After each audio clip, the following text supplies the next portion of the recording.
सर्व गणेश मंडळ पदाधिकारी व घरगुती गणेश स्थापना करणाऱ्या सर्व जनतेस मी गणेश विसर्जनानिमित्त आपणा सर्वांना शुभेच्छा देतो। तसेच आपल्याला आवाहन करतो की आपण गोदावरी नदी पात्रामध्ये किंवा इतर ठिकाणी विसर्जन करताना आपली लहान मुले बालके यांना दूर ठेवावे, त्यांना कोणत्याही नदी पात्रात उतरणार नाहीत याची आपण काळजी घ्यावी। खदानी किंवा इतर अपरिचित ठिकाणी विसर्जन करू नये, जेणेकरून या ठिकाणी मनुष्यहानी होण्याची दाट शक्यता असते।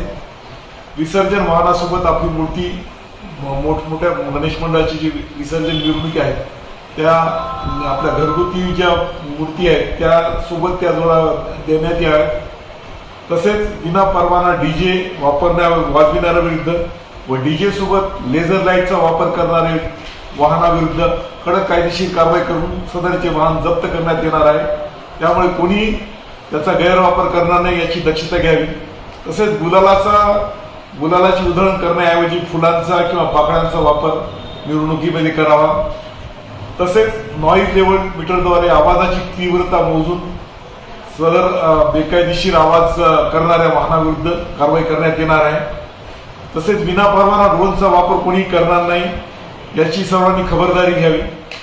सर्व गणेश मंडळांनी आपल्या वाहनाची आरटीओ तपासणी करून घ्यावी असे मी सर्व गणेश मंडळांना आवाहन करतो।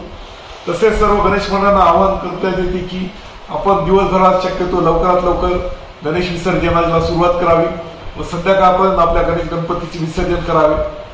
तसेच पारंपरिक वाद्य व ढोल ताशांचा वापर करावा असे आम्ही सर्व गणेश मंडळांना मी आवाहन करतो। जे गणेश मंडळ शिस्तीमध्ये व तसेच पारंपरिक वाद्यांचा वापर करून ढोल ताशांचा वापर करून आपले गणेश मंडळाची मिरवणूक काढतील त्या गणेश मंडळांना पारितोषिक देण्यात येईल।